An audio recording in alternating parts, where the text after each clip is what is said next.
Good evening everyone and welcome to Jubilant Foodworks Limited Q3 FY24 and 9 months FY24 earning calls for investors and analysts.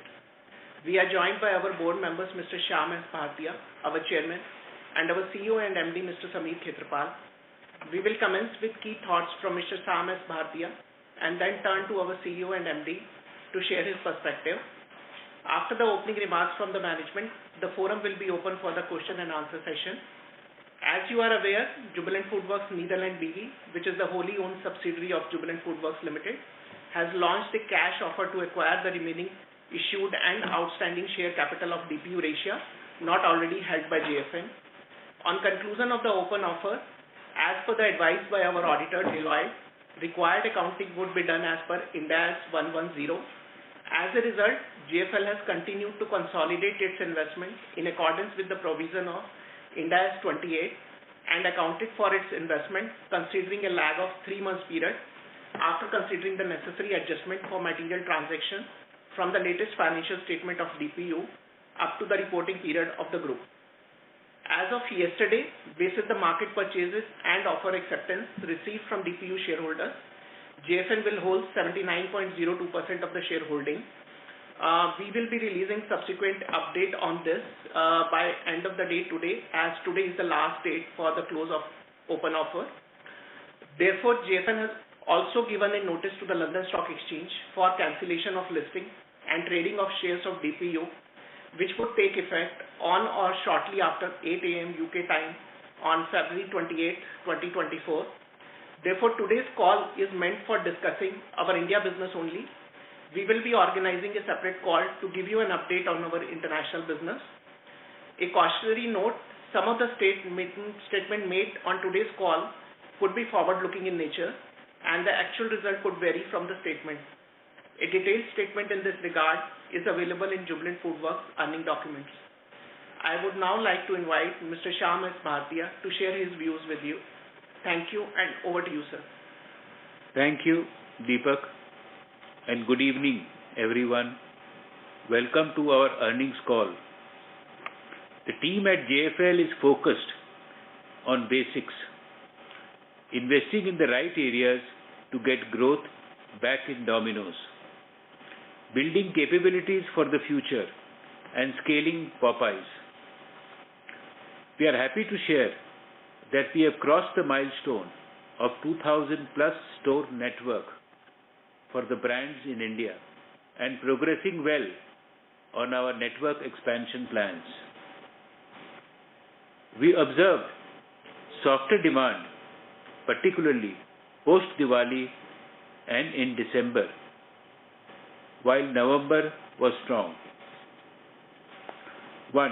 Delivery has become the most preferred channel, driven by consumer preference for convenience. The channel is significantly ahead of its pre-COVID performance, and this plays to our advantage. Focused efforts on combo sales and initiatives to drive consumer uptrade resulted in highest ever ticket in last 9 quarters. Notably, this is an organic improvement, no price increase in last 6 quarters. Third, we are able to deliver record performance during the festive season with World Cup finals and Diwali being the bigger than previous year. However, the performance was subdued on non-occasion days. As a company, we continue to have incessant focus to improve performance despite demand volatility. Fourth, the current slowdown appears cyclical, mirroring the impact of inflation on mass discretionary consumption, and doesn't change our outlook of food service industry. While the positive outlook of food service industry, we continue to stay focused on our strategic direction. It is based on simple premise. serve the ever-changing consumer with highest quality product at the lowest cost. This is reflected in initiatives undertaken by the team. Latest brand refresh for Domino's. Quote, "It happens only with pizzas," unquote, aimed at serving two broad purposes. A. Reimagine brand as a companion for every joyful moments for the new generation. B. Grow share of pizza occasions. With Domino's being leader in pizza category, we intended to increase pizza occasion share in $51 billion food service market, where pizza is just $1 billion. Second, commissioned Jubilant Food Park, Bangalore in November. With each new commissary, we are advancing and pushing the limits of back-end efficiencies. With the envisaged benefits, the expected payback will be within 4 years. At closing, I would like to share that we always adapted continuously to circumstances beyond our control, while being thoughtful and deliberate in our spending. This current rough patch will be no different. With that, I request Sameer to share his perspective on the quarter gone by and progress on our initiatives. Thank you, Mr. Bhartiya, and good evening, everyone. I wish you a very warm welcome to this investor call today and a happy new year. I would like to start with sharing some highlights. In the last quarter and even before that, we have gained in market share. Domino's has gained in market share. Delivery continues to be like-for-like positive, as improved proportion of orders were delivered under 20 minutes. As mentioned in previous calls, we have a distinctive advantage because of our network and store processes to offer hottest pizzas in 20 minutes in top metros. To win share of occasions, like Mr. Bhartiya talked about, in a $51 billion market, pizza is only $1 billion. We have relaunched our brand with a tagline, "It happens only with pizza." We will continue to invest behind the brand and grow the category, as 2/3 of the food services industry is unorganized. On the technology front, the app had 10.5 million monthly active users. Customer conversion was at the highest ever in the last quarter. We launched better couponing experience, leading to better attachment of coupons and improved card and payment experience. This will continue to improve further as we scale these tools inside the app.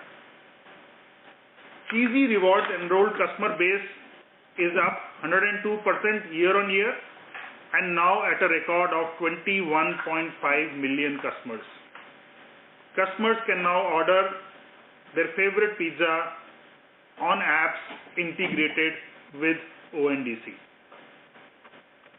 Domino's opened 40 stores and entered Q4 with the strongest pipeline ever in terms of approved store and stores under construction. We are on track to open 200 stores in the financial year. Pace of store opening, which we have talked about in the last call, is now materially up to 10 new stores. Customers in Mysore, Mangalore, Cuddalore and Mohali can now relish bold Cajun flavors of Popeyes.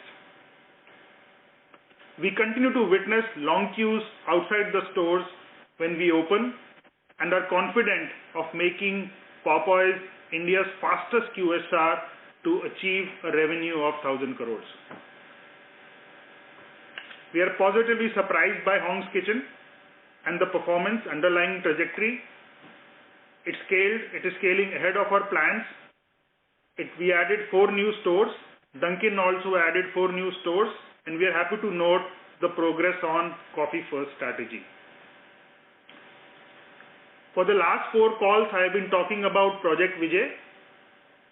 We can see the results of it, and the gross margins improved by 118 basis points despite 118 basis point year on year, and despite a negative LFL of 2.9%, we held on to the EBITDA of 20.9%. The Jubilant Food Park in Bangalore is now fully operational, and we expect to sustain the goodness in gross margins. Overall, we stay focused on growing the market, bringing innovation in products, accelerating technological capabilities, capturing white spaces to expand, and building a strong culture and team at JFL. I recognize the biggest question on your minds and our shareholders will be, why is the LFL negative despite festivities in quarter 3? Indeed, LFL was 2.9%,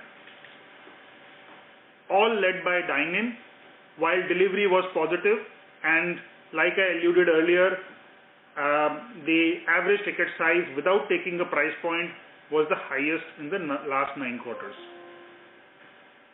In fact, if I step back, the decline in dine-in started in 2017 when aggregators started to build their food delivery business.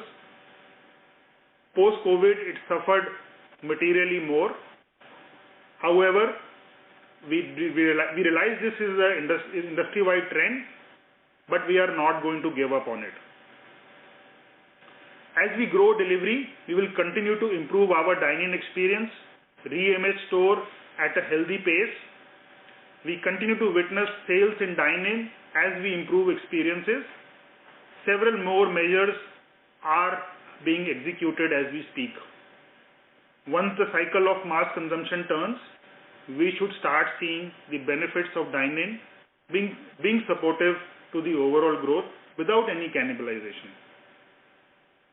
Let me share our thoughts on 2 key updates for Q3 and the rationale behind them. Firstly, as I shared, we invested in repositioning of the brand with It Happens Only with Pizza. As leaders in this pizza segment, where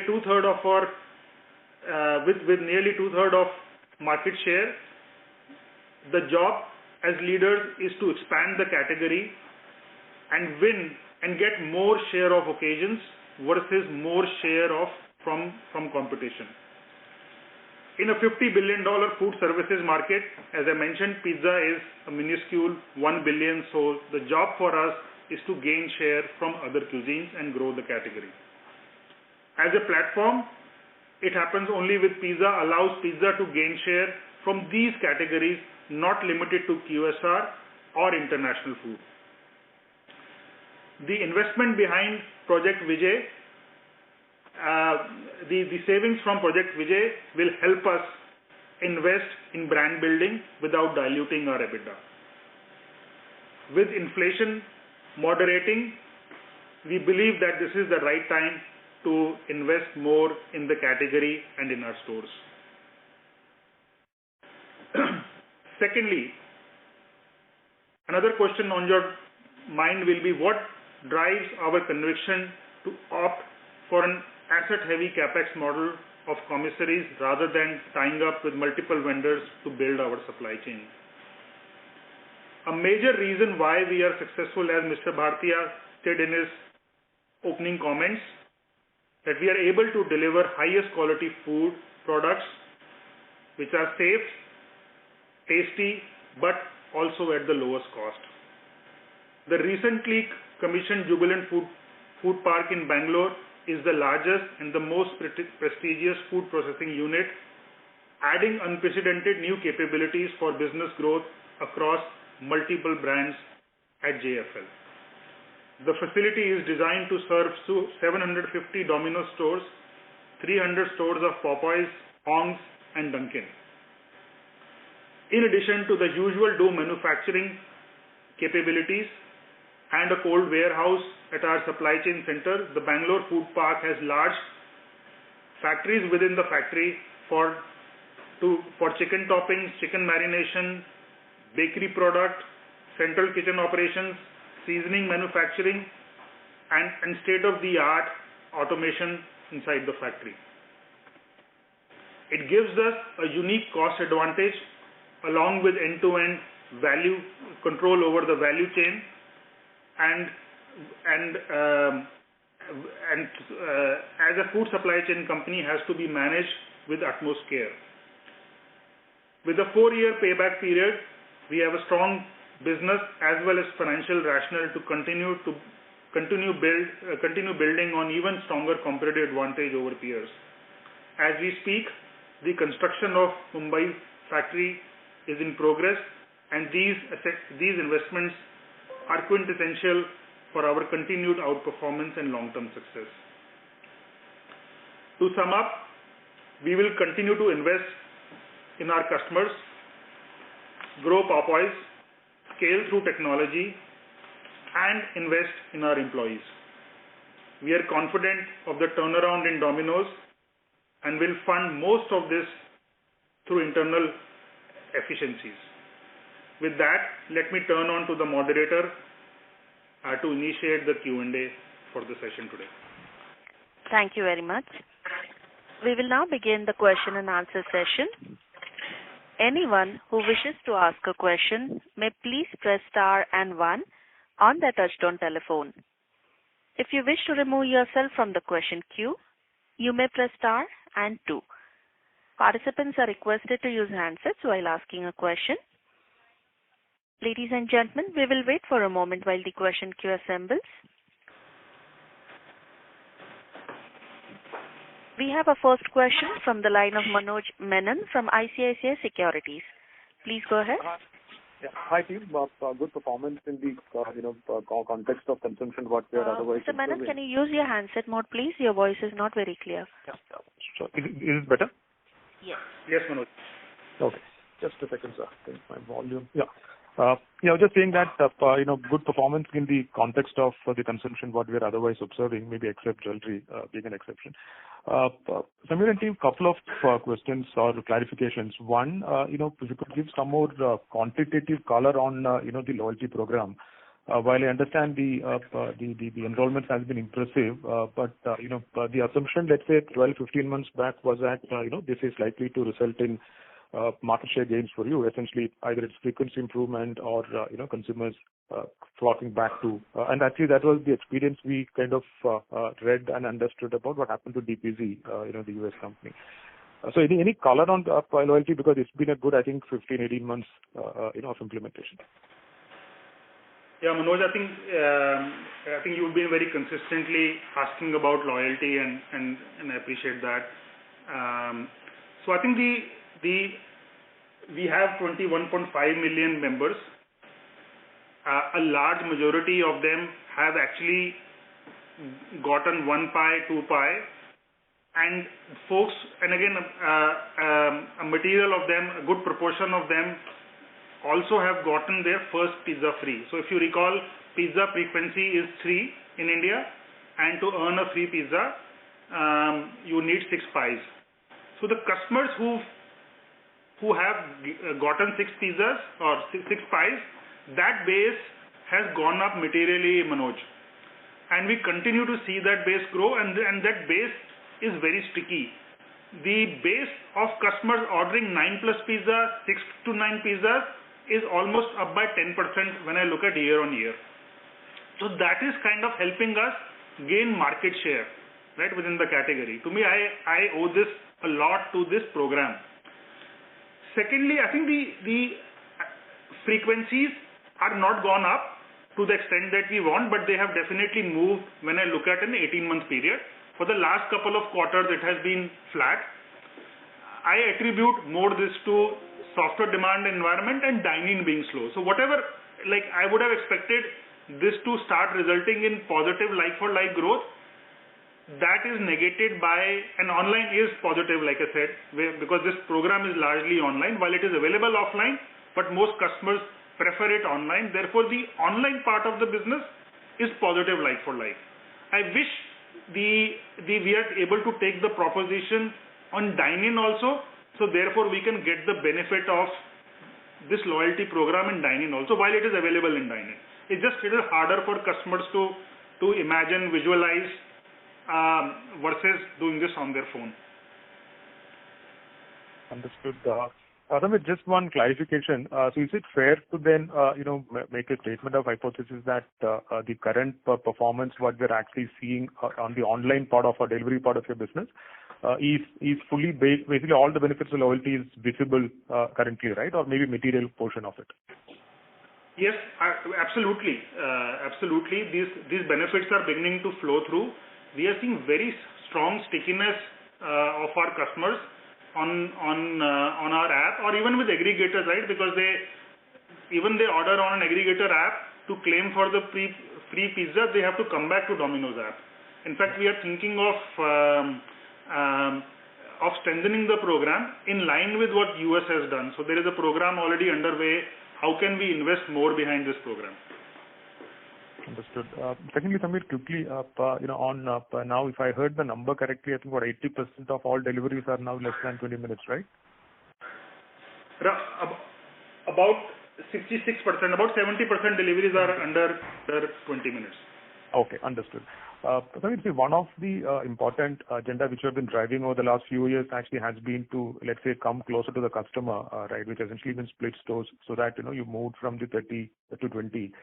Is it fair to say that that journey is largely traversed with, because what I'm trying to understand is, split store by definition is a drag on, essentially you're adding negative operating leverage and kind of, is that investment fees largely coming to it or you still think, there is still a long way to go?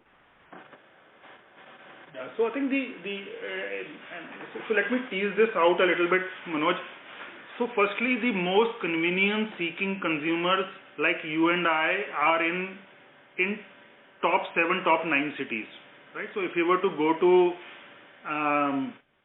Lucknow or Kanpur, there we've done the experiments. If we give from 30 to 20, the benefits are not that material. Of course, customers like it and there is the brand improves. But the material benefit comes if you are in Goregaon or Andheri or Koramangala, Gurgaon, right? These are the places where we see the most convenience-seeking pin codes are.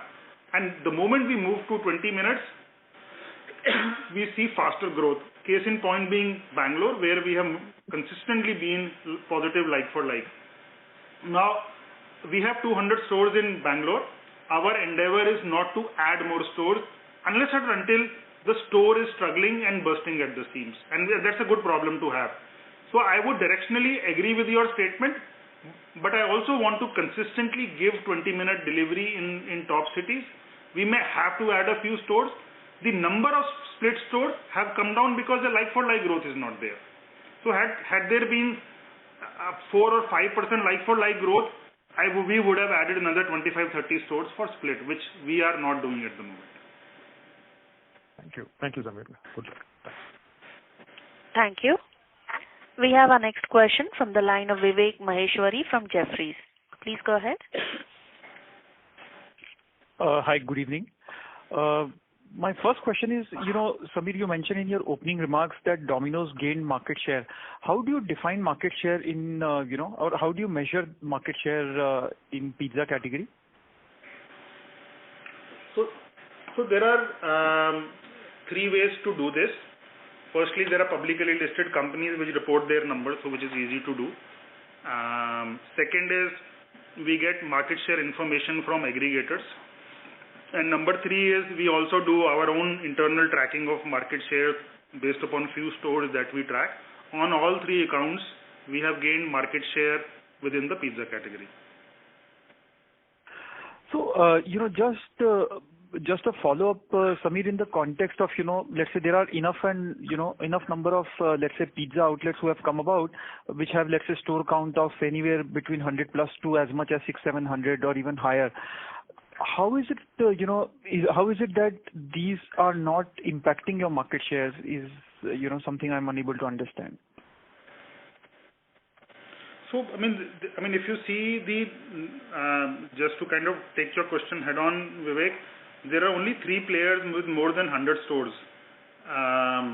Domino's, Pizza Hut and Lapino's, and you should correct me, right? And we do have internal mechanisms of tracking store level sales, catchment level sales. Of course, will it be 100% accurate? No, but will we directionally with aggregators, with listed companies, and our own internal tracking, all 3 are indicating share gains.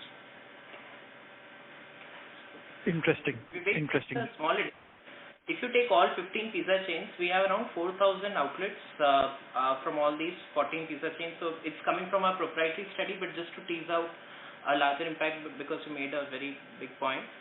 If you see the outlet count, we would be around 46.8% in outlet share, but our revenue share is 69.7%. So the high throughput done by Domino's translate to a dominant market share gains, and that's the point which Samir sir was also explaining in opening remarks, that gaining incremental share from, let's say, 70 to 72% in pizza category will lend us nowhere, and therefore we invested the savings from gross margin to improve the category. These numbers are very helpful. So thanks for that. The second thing is on the dine-in bit. What is your, assessment of what's happening, because I think the whole issue around, let's say cannibalization and all of that was perceived to be more on the delivery side. Of course, delivery has, also, moderated a bit. There is macro environment, but dine-in is the piece which is quite a bit of has been quite under pressure. What is your assessment on that? Because you also mentioned that you are not giving up on dine-in. So what needs to change over here? Yeah, nothing. Vivek, as an overarching statement, we want to serve customers wherever they are, right? Whether it's an ONDC, aggregator, our own app, dine-in, carry out, right? In a mela, in a fair, on a train. So we are building multiple channels based upon a physical store infrastructure. So that is point number 1. Just keep that in mind, right? Now, if I have to serve from even in a moving train, the physical store is important. But your question is more specific on dine-in. What is happening? It is a worldwide trend, Vivek. If you look at US, Europe, including emerging Asia, the dine-in on-premise sales are declining and delivery sales are improving, and where the Domino's has a strength. Now, specifically what is happening in dine-in is India has lowest cost or lowest price per delivery anywhere in the world, and therefore delivery comes out to be more convenient and relatively cheaper versus anywhere in the world. And therefore we are doubling down on delivery. We should grow faster, and that is the objective over there. In dine-in, customers if overall dine-in share is, let's say, 35%, in tier 3, tier 4 cities, it is about 50%. So it is still a material channel for us, and we want to invest behind it.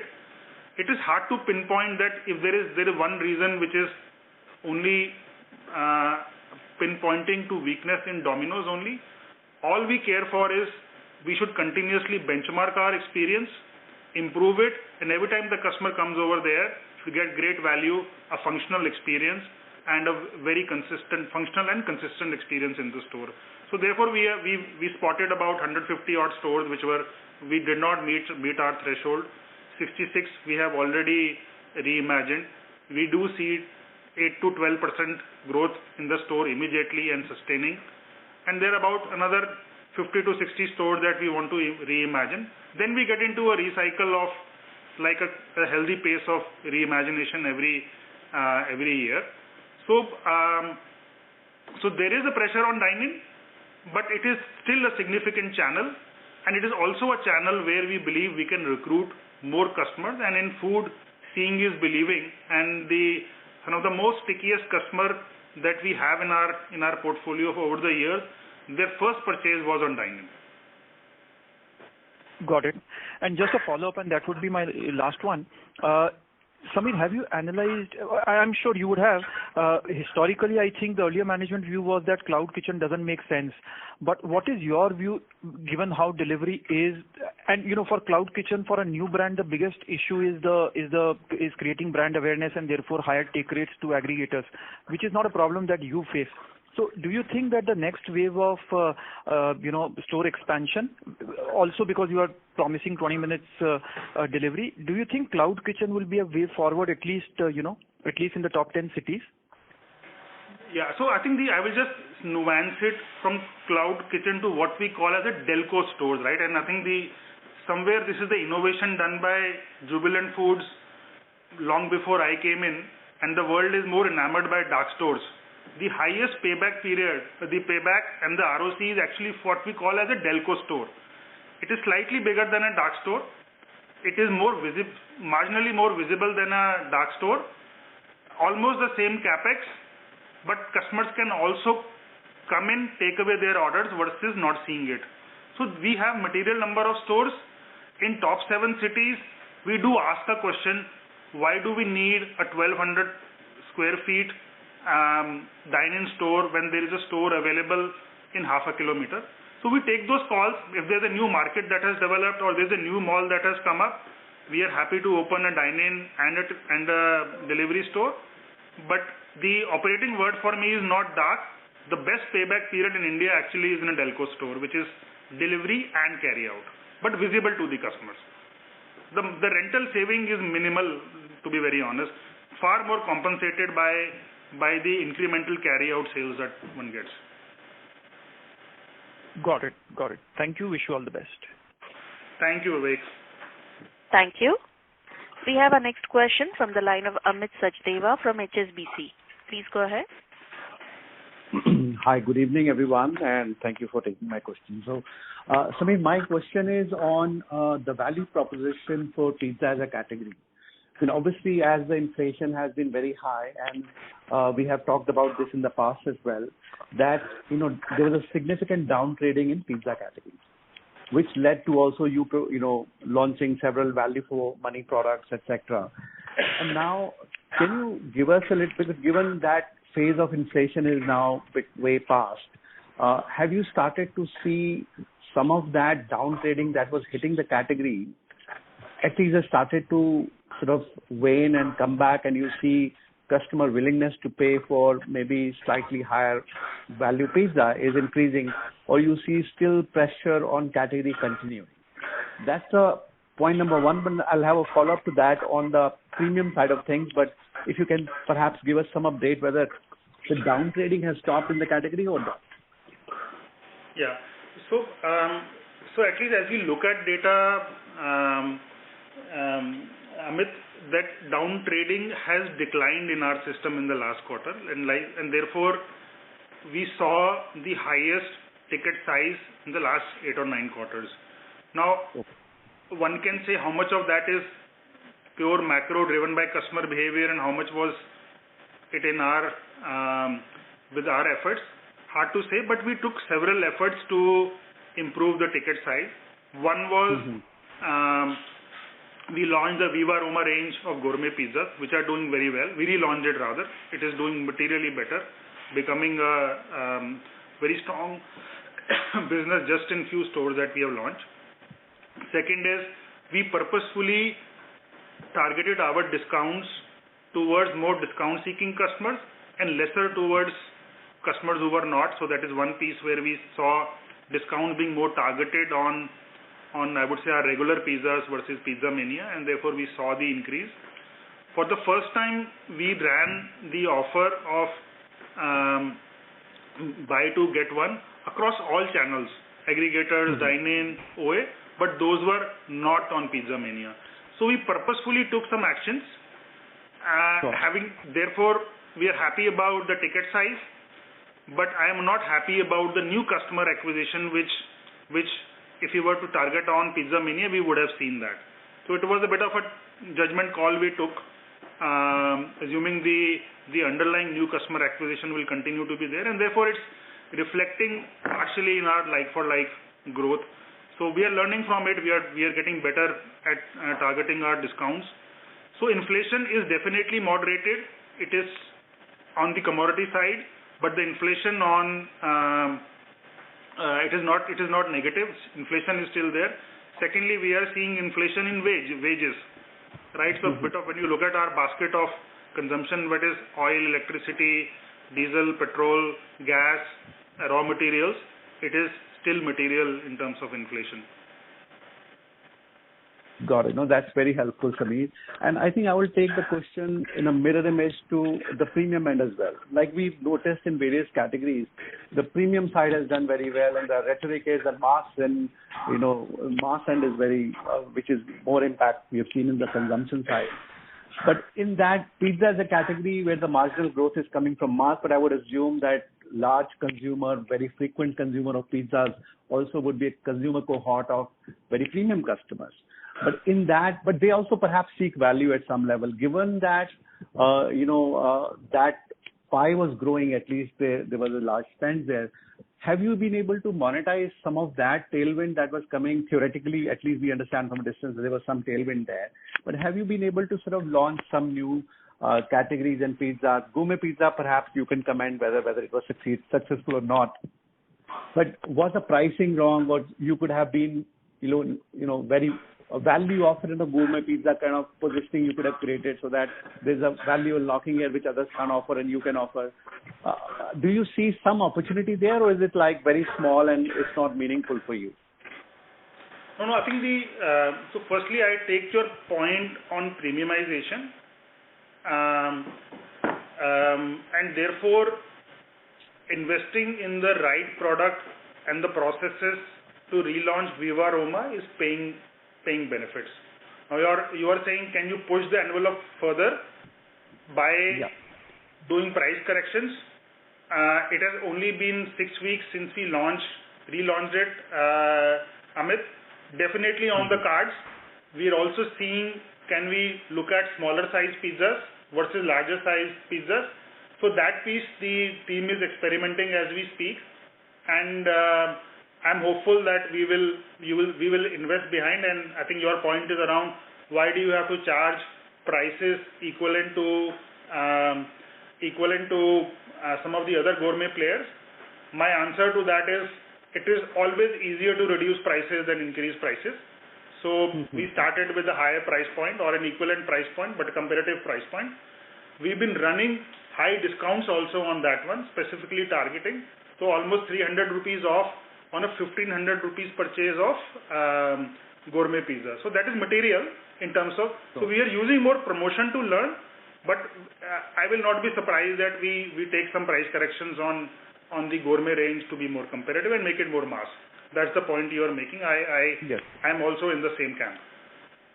Okay, great. No, that's very helpful, Sameer. Thank you so much for clarifying that. Thank you, Amit. Just a small bit on, Hong's Kitchen. You seem more excited now about the format, and obviously it's a small one. You open 4 stores.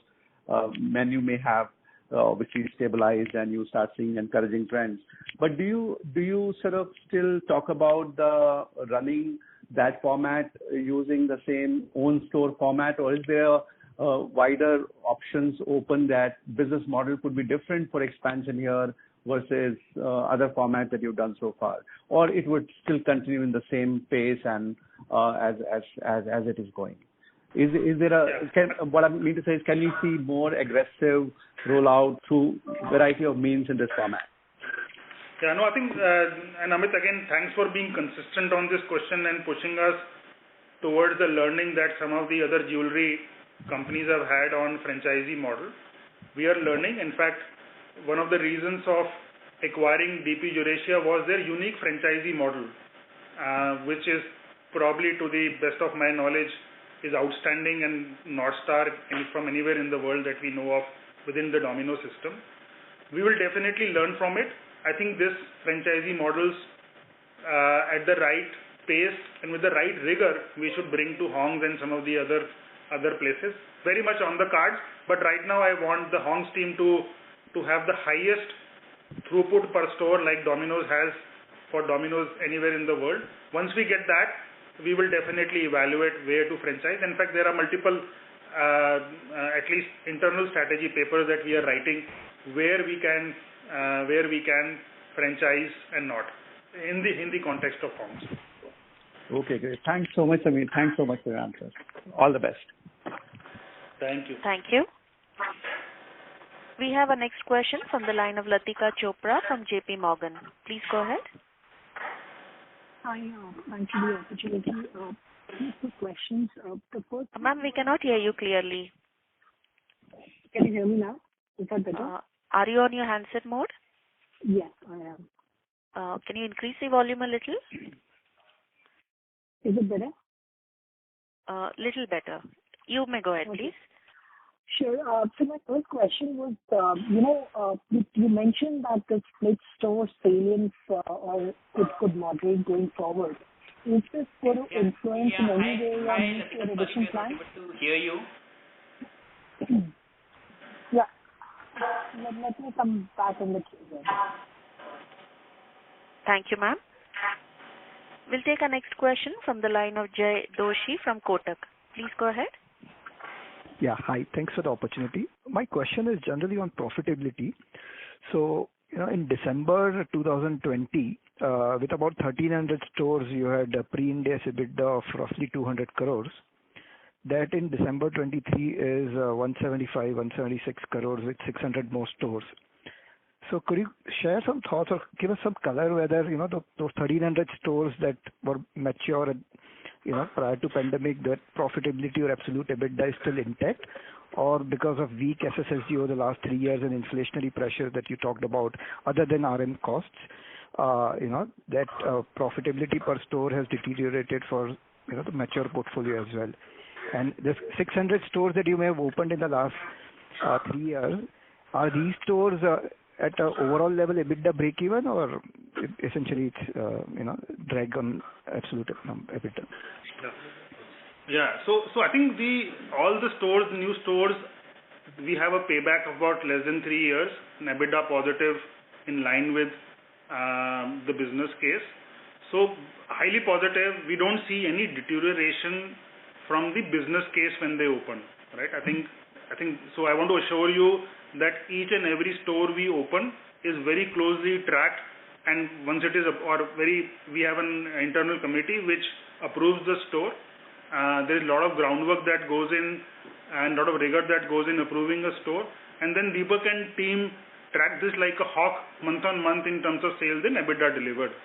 So that process works very well. I have no doubt, and it is not. And I know some of the analysts does have a hangover of the past where we shut down the stores. Definitely that ain't happening, and all our stores on track. Now your question, the larger question is, I would say a more relevant one. Why has our EBITDA, which was almost 300 to 400 basis point higher earlier, why are we not at those levels? The answer over there is the like-for-like growth. Had the like-for-like growth been plus 300 basis point versus minus 300 basis point, you would have seen that 200-250 basis point of EBITDA naturally coming into our P&L. So that is the short answer, and that is a job to be done by the team. Understood. One more question, if I may. See, as a consumer, and this question was asked earlier as well. As a consumer, we sort of feel that when we talk around, discuss, Domino's seems to be losing mind share and market share at that 400, 500 rupee or 600 rupee price point pizzas. And because there are a lot of gourmet pizzerias who offer pizzas that are probably slightly more expensive than your premium portfolio and a notch below your gourmet portfolio. So is there any thought internally to sort of, work around product portfolio, and not just gourmet, but at that price point where you may be losing share, both mind share and market share to the gourmet pizzerias, local ones? Yeah. So I think good point. So Jay, I think firstly, like we've launched Viva Roma to take care of a more premium segment. And our value share is higher than the transaction share on some of the aggregators. So actually, if I see the bigger opportunities on the transaction side, there are local pizzerias or onesies and twosies who may be offering a better promotion or a deal on a particular day. Less on the premium side, we are constantly benchmarking our portfolio of loaded pizzas and gourmet pizzas, Viva Roma, with the relevant competition set. Similarly, on the lower end, whether it's Pizza Mania or 100 rupee, 109 rupee Margherita, we are benchmarking against that relevant set. So both places we must win and have a dominant share, and that is what we are focusing on. So it is not either or for me. Yeah. Understood. Thank you so much. Thank you. Thank you. We have our next question from the line of Arnab Mitra from Goldman Sachs. Please go ahead. Yeah, hi team. My first question was, when we looked at the last 2 quarters results, it did give a sense that things are bottoming out and the LFL growth is not going worse from where it was. Now, this quarter, despite obviously Cricket World Cup, some festivity, it's actually gone more negative, even though you did give the color of dine-in versus delivery, but at an aggregate level. So my question was, do you get a sense that things have bottomed out, they are not worsening further, or is it that things could be worsening further and we first need to arrest that problem? And if you could help us understand if there was any change in the trends after the World Cup got over in December, Jan, which helped look at this problem more closely.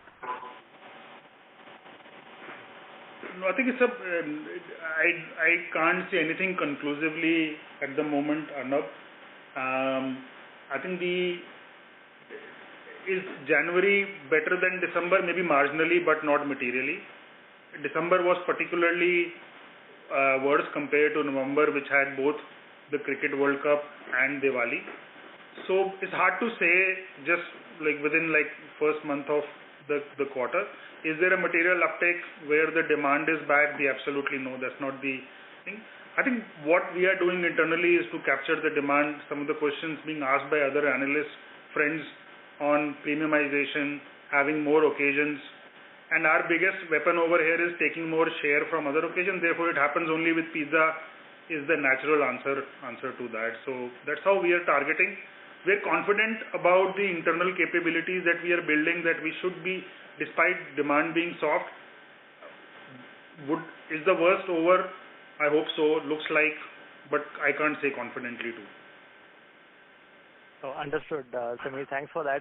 My second question was just related to this, that in this context of this negative LFL and SSSG may be a little worse than LFL because of store splitting.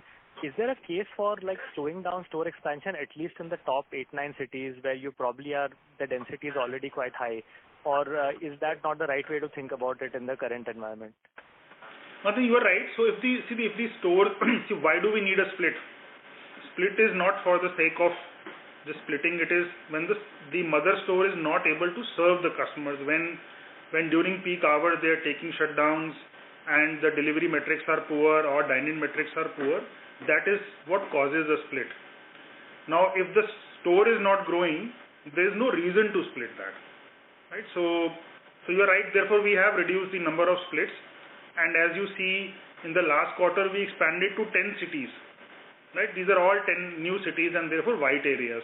So we do play this tactically, right? Given the bandwidth of the team, if one pocket is growing and they're not able to manage the peaks, we do go for splits.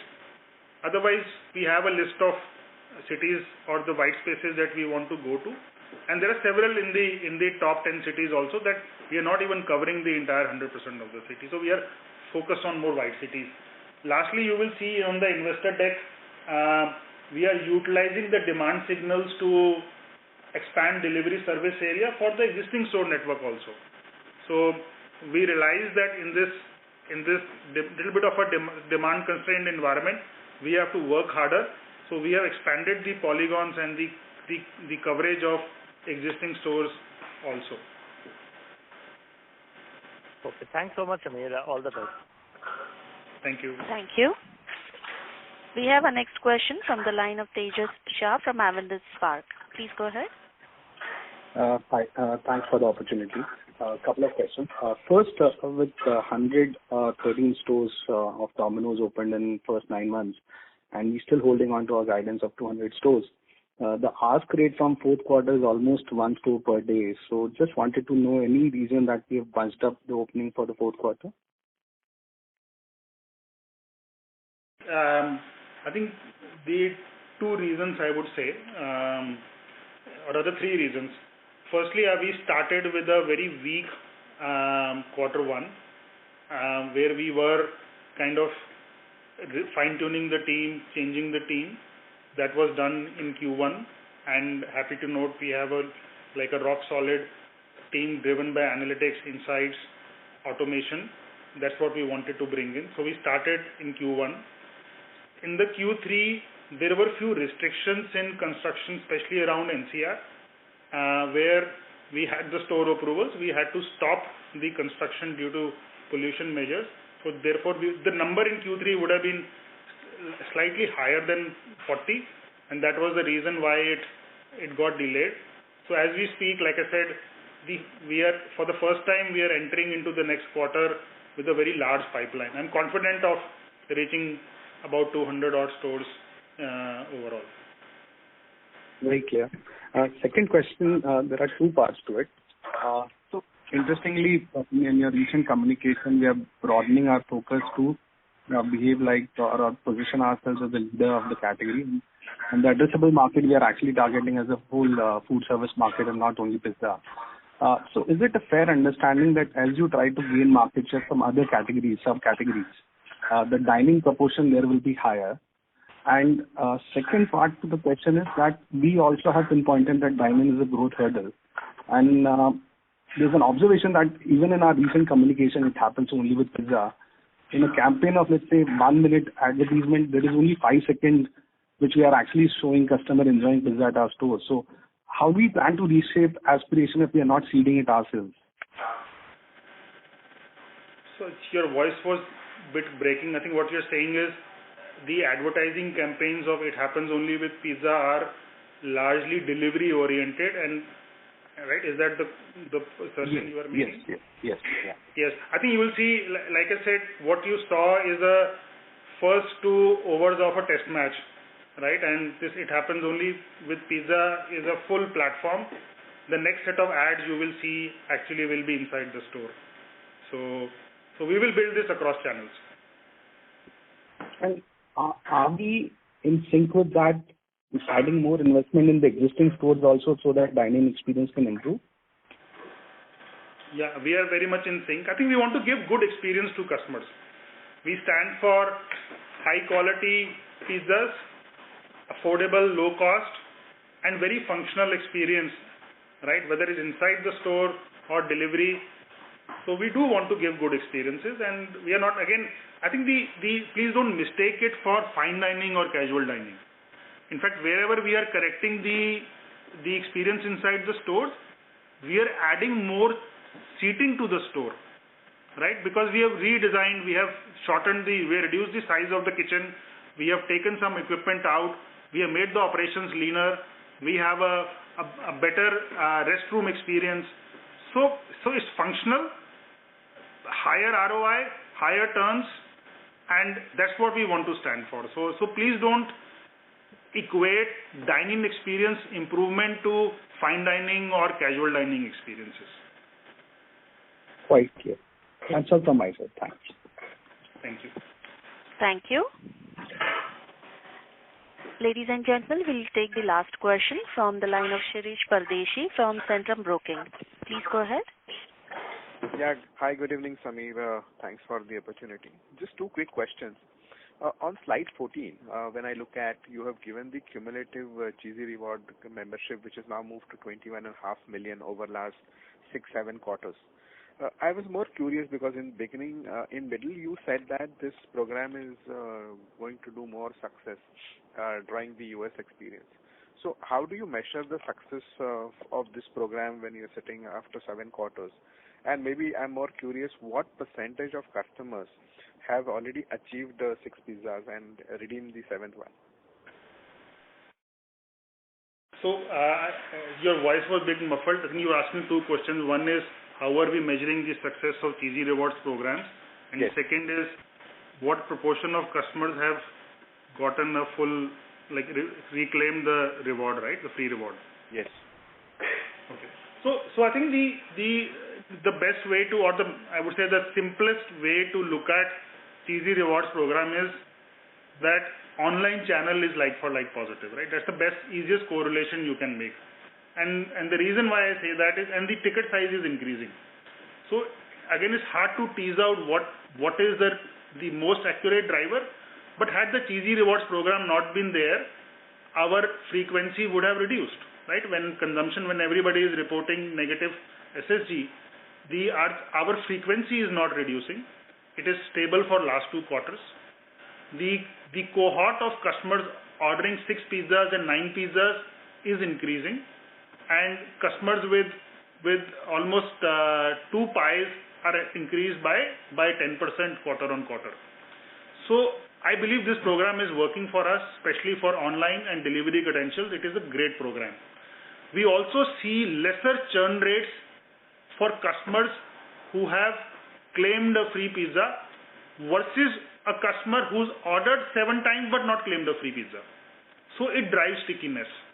And this is very consistent with learnings from Domino's USA. Now the next question was on the proportion of customers who ordered, that base is growing. Unfortunately, we don't disclose that, but I measure this like a hawk in terms of how many customers have a free pizza, 6 pies but not claimed a pizza, and 5 pies and 4 pies. So we track this on weekly basis. That base is only growing. Okay. I was more curious in the marketing success when we do TRP, GRPs. We measure what kind of customers we have been able to convert. So that's why I was more interested in that number. Anyway, I'll take it offline. Yeah, we can take it offline. Sorry, your voice is a bit muffled, Shirish. One quick last question, if you permit. Hello? Yeah, Shirish. Yeah. So, on Popeyes, now we have entered 210 cities.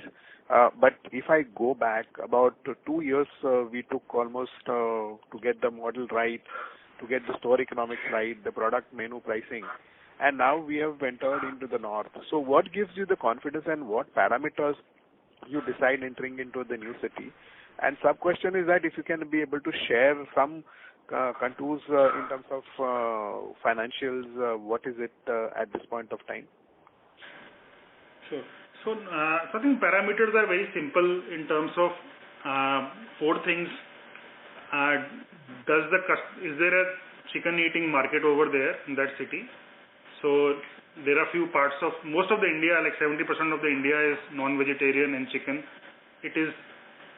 The proportion is larger in south versus some of the western parts of India. So we are cognizant. So firstly, how big the market is. Second is our store ROI, right? So the payback period and the discipline of finding a store, the rental negotiations. That's number 2 is the location and the rentals. Number 3 is our ability to serve the customer, because as you know, we are the only player which offers fresh chicken, and therefore it is more juicier, tender. We use chicken which is never ever antibiotics used or antibiotics free forever. So building that supply chain is number 3. And number 4 is ability to manage the operation, because you have to have a crew which is trained, which knows how to fry, which knows how to change the oil and how to serve the customer. So these 4 factors we use to enter a city: the overall demand, our ability to serve, and the store economics. Right? These are the criteria. I think it is fair to say that we will be in top 30, top 40 cities, like anywhere from 12 to 18 months. Right? We believe in this product. The product satisfaction scores for Popeyes in India, if not the highest, among the top 2, top 3 for anywhere for Popeyes in the world. So we believe in the product. We've gotten that piece right. And as you know that Popeyes in US is now number 2 player behind Chick-fil-A and ahead of KFC. So clearly there is something, the bold Cajun flavors lend itself to Indian palate, and we have innovated fast. So I think it's overall very happy with how the team is executing. On sharing more color, I would just request the analyst friends to be more patient on this one. We are only 25 stores. Once we get to closer to 100, I think that is where, and I want to get there quickly. Once we get that, we'll be share more. But in between, we will share more color, and we'll happy to take you to some of the Popeyes store and experience the bold Cajun flavors of Popeyes. Thank you, Samir. I hope very soon we'll get a taste of Popeyes in Mumbai. All the best. Yes, Shirish, always. Thank you. Thank you. On behalf of Jubilant Foodworks Limited, we conclude the conference call. Thank you for joining us, and you may now disconnect your lines.